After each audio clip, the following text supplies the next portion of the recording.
Hello बच्चों, I am Rashmi your maths teacher. I hope आप Euclid division lemma को बहुत अच्छी तरीके से समझ गए होंगे।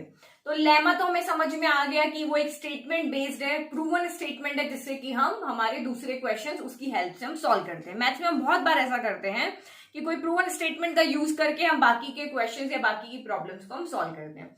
अब बात करते हैं हम यूक्लिड डिवीजन एल्गोरिथम की। तो वन बाय वन वर्ड समझेंगे। यूक्लिड और डिवीजन तो आप समझ गए होंगे जिन्होंने लेमा पढ़ा है। तो एल्गोरिदम क्या होता है, तो इसको ये इस तरह से समझो कि हमारी लाइफ में बहुत सारी प्रॉब्लम्स आती है, छोटी प्रॉब्लम, बड़ी प्रॉब्लम।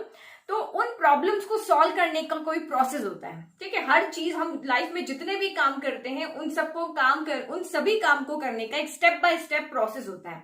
लाइक कि जैसे मुझे चाय बनानी है, तो चाय बनाने के लिए आप गैस पे क्या रखोगे? सबसे पहले गैस ऑन करोगे, फिर उसमें पतीली रखोगे, फिर उसमें पानी डालोगे, चाय पत्ती डालोगे, शुगर डालोगे, अदरक डालोगे, देन दूध डाल के उबालोगे और आपकी चाय रेडी। तो यही प्रोसेस होता है, ठीक है। तो ये जो हमारा प्रोसेस है, जो हमारे काम को इजी बनाता है, हमें काम करने का तरीका समझाता है, इसी को हम यहाँ पे क्या कहते हैं? एल्गोरिदम कहते हैं, ठीक है।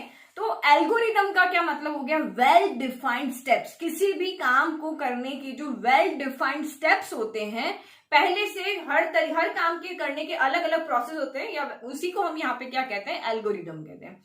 तो ये आपको वर्ड समझ में आ गया कि वेल डिफाइंड स्टेप्स हमारा क्या होता है? एल्गोरिदम होता है, ठीक है। तो एल्गोरिदम की डेफिनेशन लिख लें, क्योंकि अब आपके केस बेस्ड क्वेश्चन एग्जाम में आएंगे, तो आपको हर चीज का मतलब और हर चीज की डेफिनेशन पता होनी चाहिए। क्योंकि इस बार आपका जो सिलेबस है उसमें 50% आपका जो एग्जाम में आपके क्वेश्चंस आएंगे वो 1 मार्क के भी हैं, केस बेस्ड क्वेश्चन, छोटे छोटे क्वेश्चन आपके बहुत सारे आएंगे।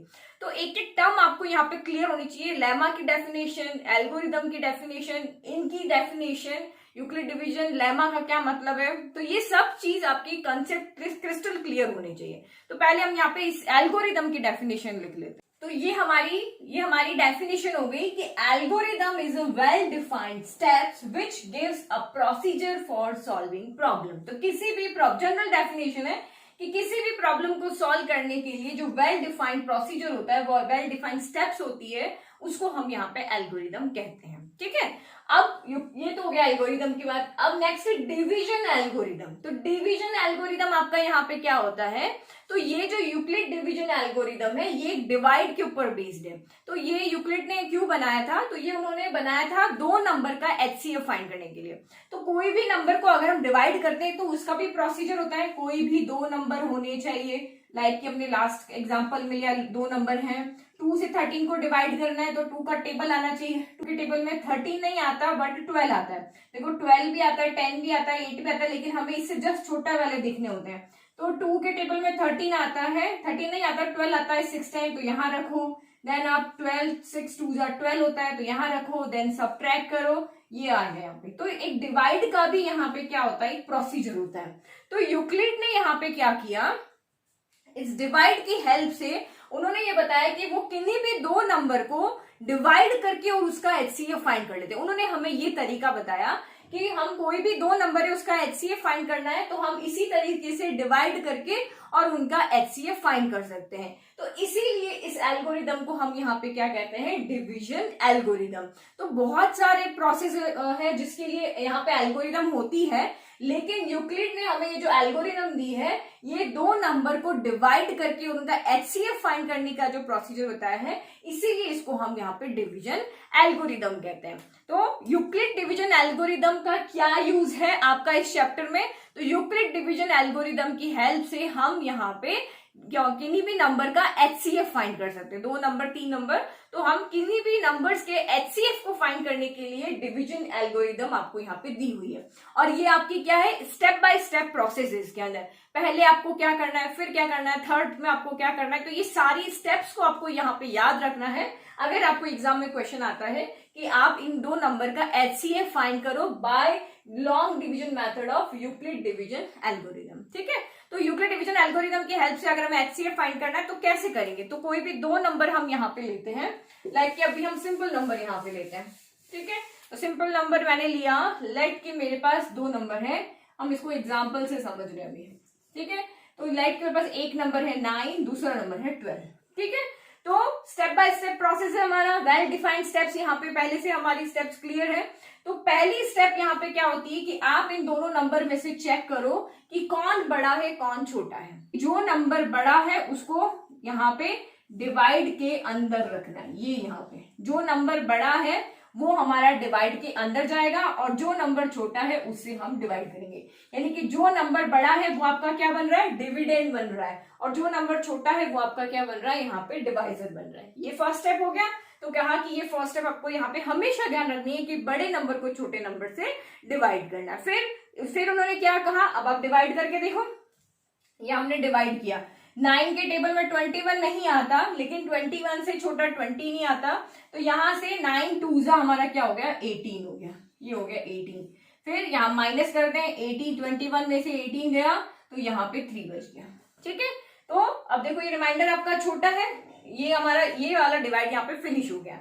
लेकिन अभी भी हमारा इन दोनों का HCF नहीं फाइंड हुआ। हमने ये दोनों नंबर लिए, इसका हमें HCF फाइंड करना। तो फर्स्ट स्टेप ये हो गई। सेकंड स्टेप ये कि हम डिवाइड करते हैं कैसे, बड़े नंबर को अंदर रखते हैं, छोटे को बाहर रखते हैं। अब उन्होंने यहाँ पे क्या कहा, अब उन्होंने कहा कि आपका यहाँ पे रिमाइंडर क्या आना चाहिए, 0 आना चाहिए। जैसे ही आपका रिमाइंडर यहाँ पे 0 आ गया तो जिस नंबर से आप डिवाइड कर रहे हो वो आपका क्या बन जाएगा, HCF बन जाएगा। लेकिन हमारा तो रिमाइंडर भी 0 नहीं आया है, तो रिमाइंडर 0 नहीं आया तो उन्होंने कहा आप फिर से डिवाइड करो। अब फिर से डिवाइड किसको करेंगे, 3 बाहर हो गया, तो भाई तुम्हारी गलती है कि तुम रिमाइंडर को 0 नहीं बना पाए, तो अब तुम्ही को हम छोटे पार्ट में डिवाइड करेंगे, तुम ही सबको डिवाइड करेंगे। इस तरह से याद रख लो कि जो डिवाइजर था, जिसने डिवाइड किया, जिस 9 ने 21 को डिवाइड किया, लेकिन ये अपना रिमाइंडर 0 नहीं बना पाया क्योंकि इसके पास इतना बड़ा नंबर नहीं है कि वो रिमाइंडर 0 बना ले, क्योंकि 21 नहीं है। तो अब 3 कहेगा कि रिमाइंडर कहेगा कि तुमने मुझे 0 नहीं बनाया, तो अब तुम ही आओ, मैं तुम्हें डिवाइड करूंगा। तो 3 की टेबल में 9 कितनी बार आता है, 3 टाइम आता है। तो 3 3 यहाँ पे हो गया आपका 9, 9 माइनस 9 हो गया 0। तो अब इसने यहाँ पे इस 3 ने इस रिमाइंडर को 0 बना दिया है, तो यही आपका यहाँ पे क्या हो जाएगा, HCF। जो यहाँ पे जो भी डिवाइजर 0 रिमाइंडर लेकर आएगा वही आपका यहाँ पे क्या हो जाएगा, HCF हो जाएगा। समझ में आ गया। तो ये डिवाइड आपका नंबर के ऊपर डिपेंड करेगा, ये 4 टाइम 5 टाइम 6 टाइम ऐसे भी हो सकता है, और इसी तरीके से आपका ये यहाँ पे क्वेश्चन करना है। कोई भी 2 नंबर आपको दिए हो इस तरह से लिख लो, और डिवाइड यहाँ पे 1 टाइम में हमारा रिमाइंडर 0 नहीं आया, हमने 2 टाइम लिखा, 2 टाइम में नहीं आएगा, 3 टाइम करेंगे, 3 टाइम नहीं आएगा, 4 टाइम करेंगे। तो यही प्रोसीजर हमें करते जाना है, और हमारा जो भी लास्ट डिवाइजर जो रिमाइंडर 0 लेकर आएगा वही हमारा HCF हो जाएगा। तो HCF ऑफ 2 एंड 9 एंड 21 यहाँ पे कितना हो गया हमारा, HCF आ गया 3 हो गया। तो HCF का मतलब क्या होता है, highest common factor. Highest common factor मतलब यहाँ पे ये हो गया कि वो बड़ा से बड़ा नंबर जो इन दोनों नंबर को कंप्लीटली डिवाइड करे। क्या 3 के बाद ऐसा कोई नंबर है जो इनको दोनों को कंप्लीटली डिवाइड करेगा, नहीं करेगा ना। तो यही हाईएस्ट कॉमन फैक्टर हो गया। तो ये तो हमारा HCF फाइंड हो गया यूक्लिड डिवीजन एल्गोरिदम की हेल्प से। देखो कोई और एग्जांपल ले, हम एक्सरसाइज का ही कोई एग्जांपल लेते हैं जिससे आपको अच्छे से समझ में आ जाए। तो मैं एक एग्जांपल और यहाँ पे लेते हैं, ठीक है, बुक का ही कोई नंबर लेते हैं हम। तो मैं यहाँ पे 1.1 एक्सरसाइज का क्वेश्चन नंबर 1 का 1 लेती हूँ। ये आपका क्वेश्चन नंबर 1 का 1 है। तो यहाँ पे आपके नंबर है 135 एंड 225। तो स्टेप नंबर फर्स्ट आपके माइंड में आनी चाहिए, क्या करना है, जो नंबर बड़ा है वो डिवाइड के अंदर जाएगा, और जो नंबर छोटा है उससे हम यहाँ पे डिवाइड करेंगे। फर्स्ट स्टेप हमारी समझ में आ गई। अब क्या करना है, डिवाइड करो। तो 135 1 135 135 2 जा कितना हो गया, 270 हो जाएगा। 270 तो इससे बड़ा हो रहा है, तो 1 टाइम गया 135 हो गया, 5 माइनस 5 यहाँ पे 0 हो गया। फिर एलसीएम, तो यहाँ पे आ गया आपका 90, ठीक है। तो ये हो गया 90। क्या इसने रिमाइंडर 0 बनाया, नहीं बनाया। तो ये 90 क्या कहेगा कि तुमने मुझे 0 नहीं बनाया, तो मैं तुम ही मेरे पास आओ, मैं तुम्हें डिवाइड करूंगा। तो ये 135 अब यहाँ आ जाएगा, ठीक है। इसने रिमाइंडर 0 नहीं बनाया, तो ये अब आगे आ जाएगा। अब आगे हम डिवाइड करेंगे, तो 90 के टेबल में 90 बन जा 90, 92 जा 180 हो गया, 180 आ रहा है, वो इससे बड़ा हो गया, इसका मतलब 1 टाइम ही जाएगा। 1 टाइम गया 90 आ गया, 90 आ गया, तो 5 एज इट इज हो गया, और ये हो गया 45। अभी 90 क्या देख रहा है, ये रिमाइंडर क्या बोल रहा है 90 को, तुमने भी मुझे 0 नहीं बनाया है, तो तुम वापस आ जाओ। तो ये 90 अब यहाँ पे वापस आ गया। जो डिवाइजर होगा, जो रिमाइंडर और डिवाइजर का ही खेल है, रिमाइंडर आपका जो भी आएगा वो फिर से डिवाइजर को डिवाइड करेगा, फिर रिमाइंडर आया फिर ये दूसरे डिवाइजर को डिवाइड करता रहेगा, इसी तरह से चेन बनेगी। अब 45 बन जा 45, 45 2 जा 90, तो ये हो गया आपका यहाँ पे 90। तो ये माइनस और ये आंसर आ गया आपका 0। अब 45 कह रहा है कि मैं 0 रिमाइंडर लेकर आया हूं तो मैं ही HCF हूं। क्या कहेगा ये कि मेरी वजह से रिमाइंडर 0 आया है तो मैं ही यहाँ पे कौन हूं, HCF हूं। तो इस तरीके से हम HCF को यहाँ पे फाइंड करते हैं। ओके, तो जब तक आपका रिमाइंडर आपका 0 नहीं आ जाता है तब तक आपको ये प्रोसीजर करते जाना है, और जैसे ही आपका रिमाइंडर इक्वल 0 आ गया तो लास्ट जो डिवाइजर होगा वही आपका यहाँ पे क्या हो जाएगा, HCF। तो ये रही हमारी यूक्लिड डिवीजन एल्गोरिदम। इसी प्रोसेस पे आपकी ये पूरे 2 नंबर, कोई भी 2 नंबर आपको दिए हो उनका हम यहाँ पे क्या कर लेते हैं, HCF फाइंड कर लेते हैं, इसी तरह से डिवाइड करते करके। कभी कभी अगर आप बुक में एग्जांपल देखोगे तो और भी लॉन्ग डिवीजन आपके हो जाएंगे।